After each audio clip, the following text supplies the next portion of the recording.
Hello! Magandang hapon sa inyong lahat. So, pag-uusapan natin itong mainit na issue. 'Di ba kahapon, maikli lang yung content ko kahapon regarding dun sa mga SALN.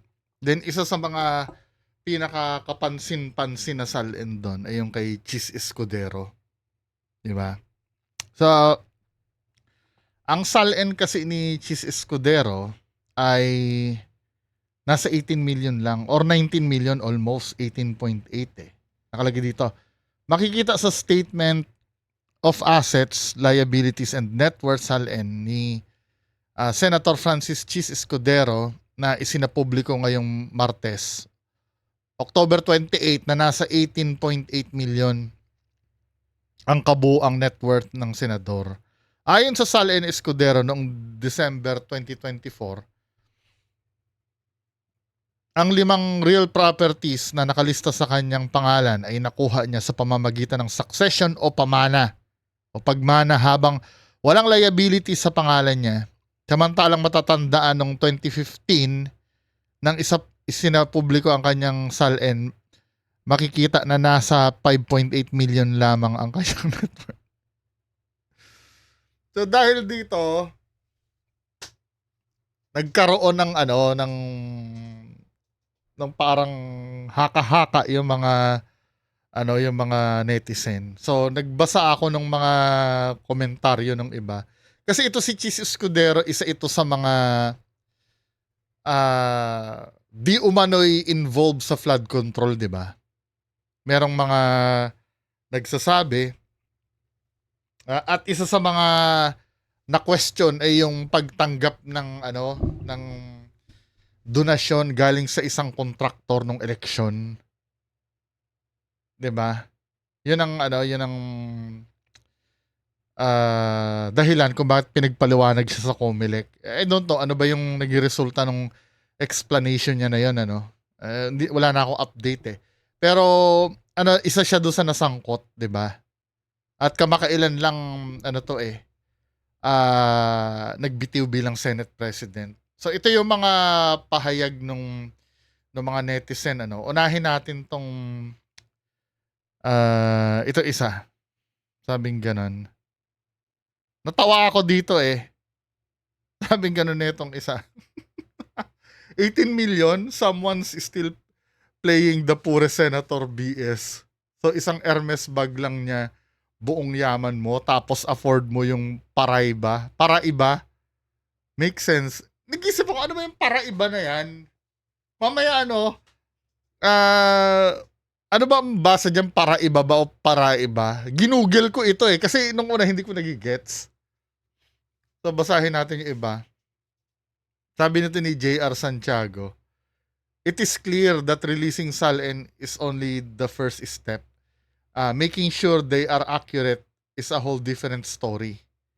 I mean, if you can afford to give someone a $1 million ring, and declare that your assets are only worth 18 million, the math is not mathing."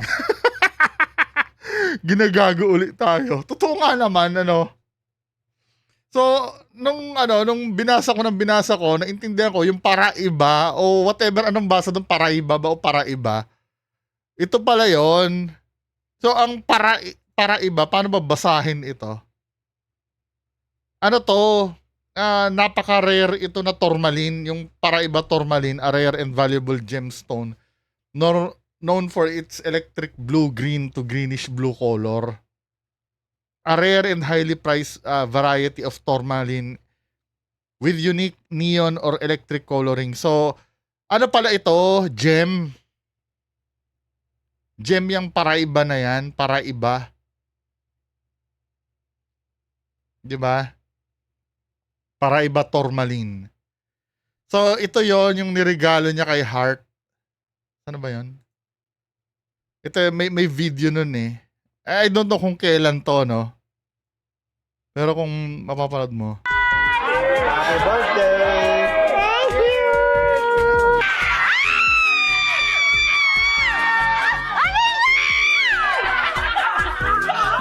Isa lang, walang iba? It's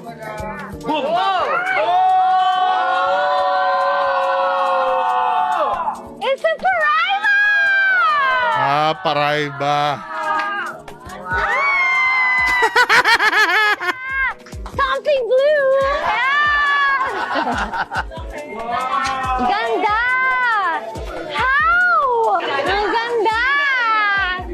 Ang ganda!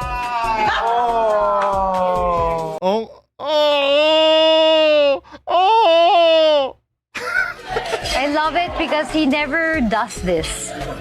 So it's... Pero to be fair, ano? Ang ganda pala talaga nung Paraiba na yon. Ano yun, mas mahal ba sa diamond yun? Tingnan nga natin. $1 million daw eh. Paraiba versus diamond price. Tingnan nga natin. Mas mahal pa sa diamond ang Paraiba.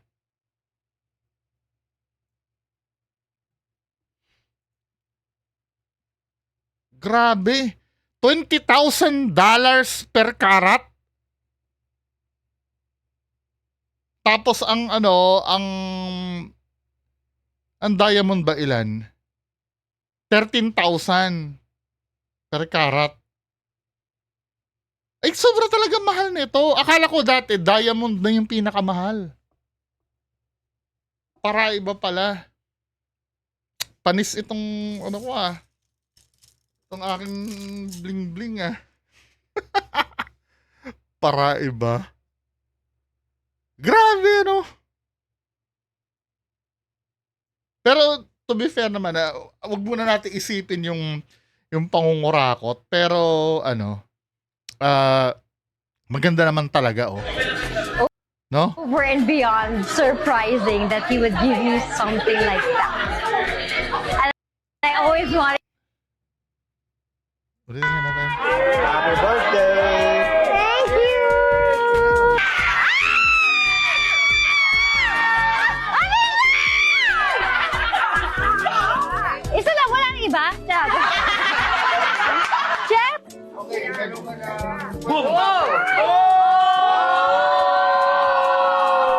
ding, ding, ding. It's a Paraiba!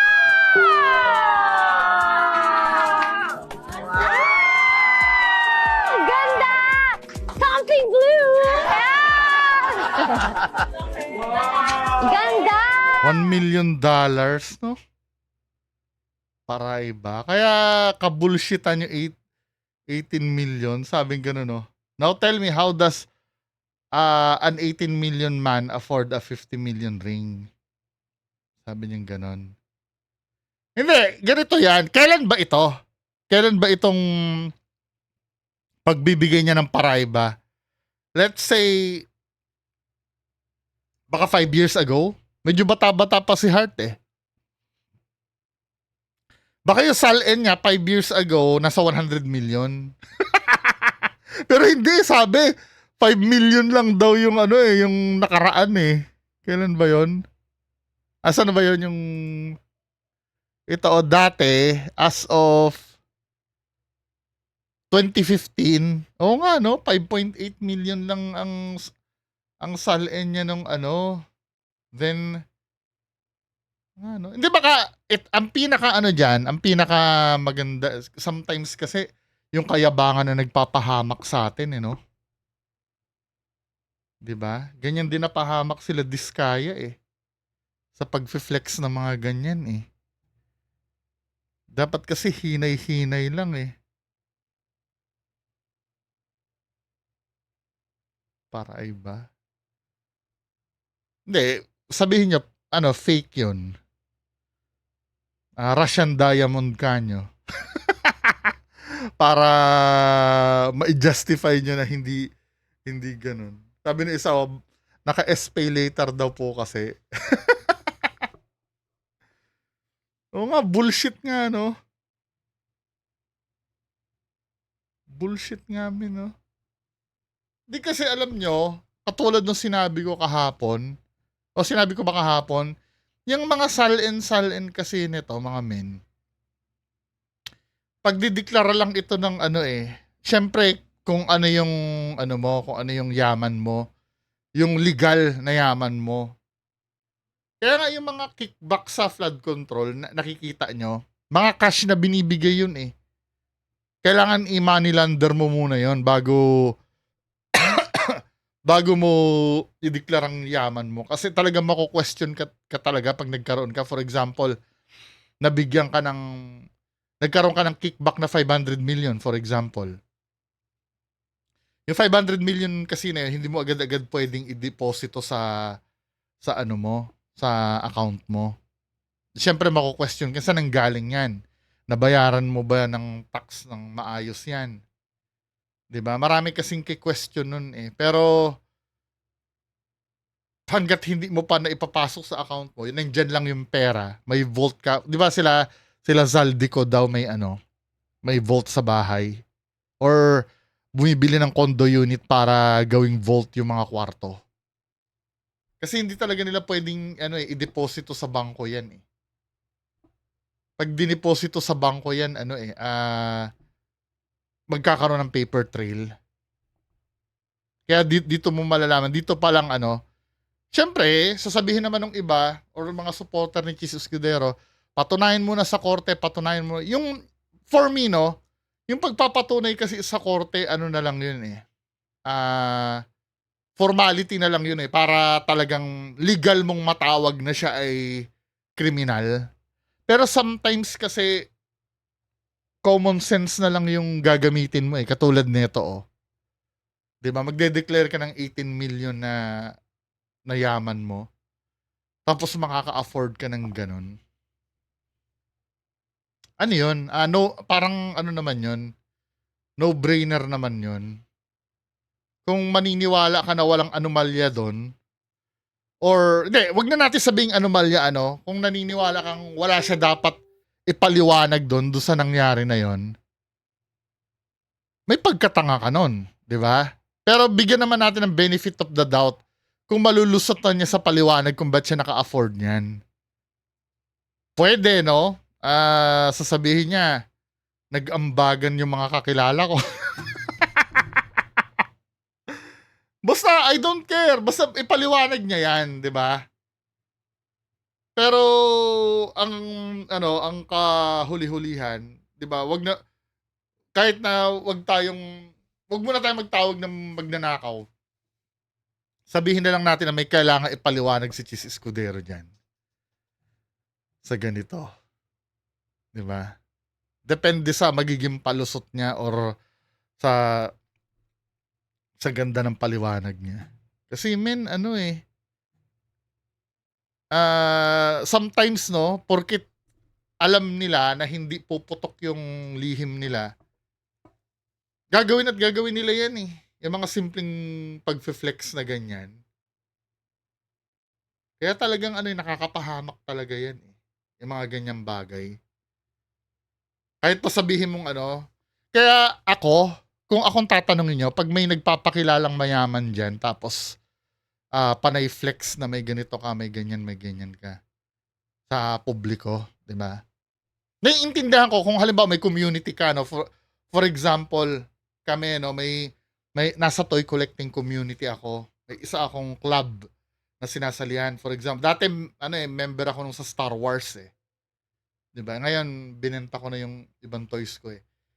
Siyempre payabangan kami doon kung anong meron ako na wala sila. 'Di ba? Doon sa collecting community namin. Kasi yun eh. Naiintindihan ko yung part na yon kung tayo-tayo lang.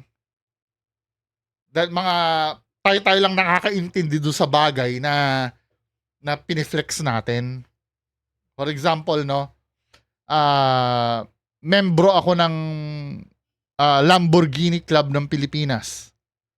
Siyempre, dala-dala ko yung Murcielago ko na Lamborghini. I-flex ko sa mga kabarkada ko. Kasi kami, magkakaintindihan kami. Kasi isang grupo kami eh. Pero yung to the point na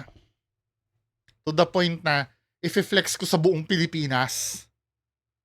Kasi lahat naman ng tao sa buong Pilipinas hindi maiintindihan yung mo eh. Ang unang iisipin ng mga tao, siyempre maghahalo-halo dyan yung may maiinggit sa'yo. Yung mga galit sa'yo. yung mga taong matanong, 'di ba? Lalo na kung nasa pwesto ka pa,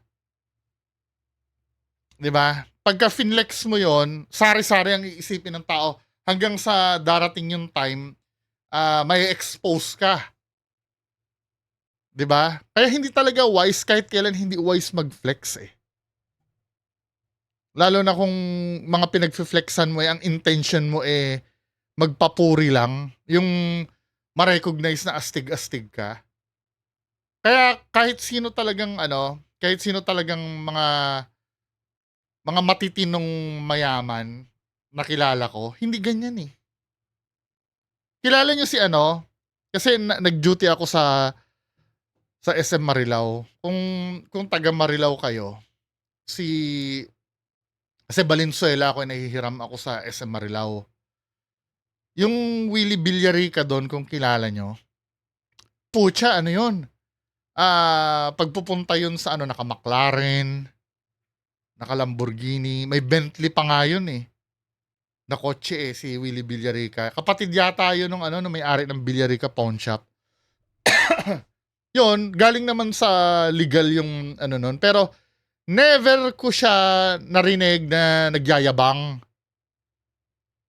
Kung halimbawa mayabangan ka man siya o ma-impress ka man sa kanya, organic na nakita mo siya na may daladalang ganon. Hindi yung magpapatugtog ng malakas para lahat ng dadaanan na tao yung alam mo yon. 'Di ba? Hindi ganon. Kumbaga matanda na yung tao kasi parang nilalasap niya yung fruits of labor niya eh. Hindi naman masama yon. Pero pag yung mga ganyan lalo na kung controversial ka pa, isa ka pang politiko na supposed to be ang image mo bilang public servant ay hindi dapat hari ang labasan mo, may possibilities na ma-expose ka. Kasi sa panahon ngayon, hindi na tanga yung mga tao eh. Madali nang maihawa sa mga tao yung yung pagkakaroon ng common sense sa mga napapanood For example, nanonood ako ng video ni Kayo, ni Kamatis Analysis Unit. Pag nagsasalita siya doon, meron akong mga moment na, oo nga oo nga, ibig sabihin, madali nang naipapasa sa akin yung way of thinking niya. 'Di ba? Ganun na ngayon, hindi na katulad nung dati na nakokontrol ng mainstream media yung mga issues. Kung hindi rin lang lalabas sa mainstream media yung issue, hindi natin malalaman yung kalokohan ng iba. Ngayon, ordinaryong netizen na, ala journalist na ang galawan eh. Tinan mo si Zaldico, di ba? Hindi binabalita sa mainstream media kung saan siya nagtatago. Mga netizen na yung naghahunting sa kanya. Mga Pinoy abroad. Di ba? Ganyan ka-powerful na ngayon. Kaya, medyo mahirap na talagang gumawa ng kalokohan. Supposed to be. Nakikita ko sometimes, hindi ko alam. Ano na ba ngayon? Magki-Christmas na, wala pa nakukulong eh.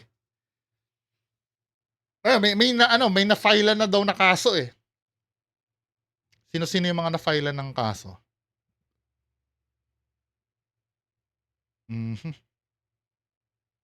Sino-sino yung mga kakasuhan? Tingnan nga natin. May lumabas sa balita na nun eh. Ito yata. Itong first batch na ipa-file, yung ready for filing sa November 25, mga ilang individuals? Sana mas maaga pa nga no? Marami yan kasi Isang batch. we will make the board of directors also liable. I mean, we will hold them liable also for everything that happened. Kaya mas marami tayong magiging respondents dito. But sa public officials po, mga ilan? Public officials, including the district officers, siguro mga 14, 15 people. And yung mga charges po, ano-ano po kaya? Corruption related. Bribery, indirect bribery, malversation, falsification. Yan, maraming rito. Maraming involved dito sa mga kaso na Ang to. tanong, kailan yan? Kasi alam mo, nakakatakot ngayon mga kababayan ko. napapansin nyo, parang nag-fade na yung flood control na yan eh. Parang hindi na siya yung nagiging main na topic ngayon eh. Sa mga panahon ngayon, yung flood control, parang hindi na siya, ano na ba yung mga main topic ngayon?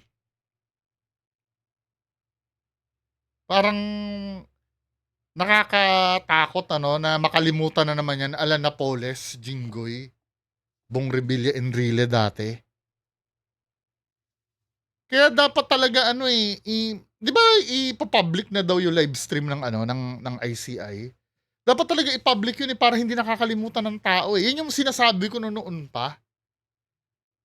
'Di ba? Pag kasi nakalimutan ng tao yan, wala na.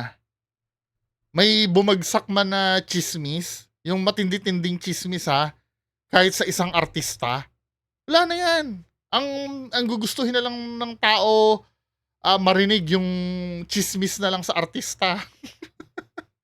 Hindi na nila aanuhin yung mga yung sa flood control na yan. Kasi may sawa factor ang may sawa factor ang mga tao pagka paulit-ulit Pero itong bagay na to, men, dapat hindi ito hindi ito nakakalimutan dapat So ito yung listahan ng yung mga pakakasuhan sa ngayon, no.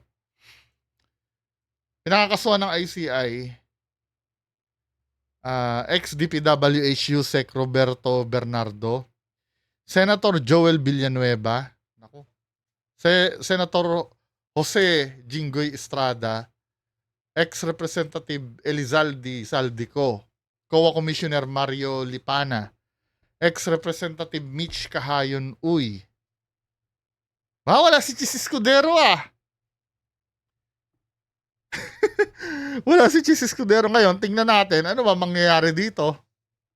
Kakasuhan, pero at the end of the day, anong mangyayari?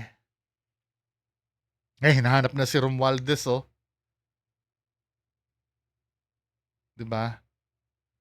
Ako wala akong kinakampihan na kahit sinong part sa part ni Romualdez Pero feeling ko kasama yan lahat Kasi anong nangyayari, nakikita ko ngayon mga men, namimili yung mga tao Halimbawa, si Romualdez lang ang anuhin natin, si Romualdez lang. Tapos yung kabilang panig naman, do sa mga anti-Duterte naman, yung mga alyado lang ni Duterte yung ididiin. 'Di ba? Huwag tayo sana maging selective hangga't maaari lahat-lahat. Ba't may kailangan iligtas pa? Kung makikitaan ng probable cause lahat, sampahan lahat. Anyway, mga kababayan ko, huwag tayo makalimot. Magbantay tayo. Kasi kapag ito ay pinalampas uli natin, magpapalamig lang yan. Mga 5 years siguro. Sabihin mo na 5 years, magpapalamig yan. Itutuloy uli yan. Maniwala kayo sa akin. Yung kay Napoles nga dati biglang-bigla tayo nun 'Di ba? Hanggang sa nakalimutan, tinan mo, inulit. Tapos kasama pa nga si Bong Revilla dyan, 'di ba? Sa flood control. Kasama na siya kay Napoles. Pati si Jinggoy. 'Di ba, men? Huwag kayong makakalimot. Sabi kung gusto yung pagbabago at pagdating ng 2028 election, magbago na kayo ng iboboto nyo. Kaya hindi pa siya nakakasuno ngayon. Mga bago na lahat ng iboto natin. Purgahin na natin ang politika sa Pilipinas, nako. Kasi kung ang boboto nyo na naman, ay hindi naman nasangkot sila Leni Robredo, yung mga dilawang iboboto ko. Nagkataon lang na hindi sila spotlight ngayon na nag-aaway lang ngayon, Duterte, Marcos, di ba? Pero matagal na rin yan Huwag nyong isipin na wala sila sa korupsyon. Since noon pa may corruption na, iba na lang iboto nyo ngayon. 'Di ba? Magdasal tayo na may tatakbo na walang ka-record-record. 'Di ba? Ituro ang Pilipinas sa tamang landas. Kasi wala na kung paulit-ulit lang tayo, sayawan lang kayo ng budots. 'Di ba? Paiyakin lang kayo, padramahan lang kayo. Punyetang Pilipino yan, hindi na natutututo. Anyway, yan lang po ang pag-uusapan natin ngayong hapon. Magandang hapon sa inyo lahat.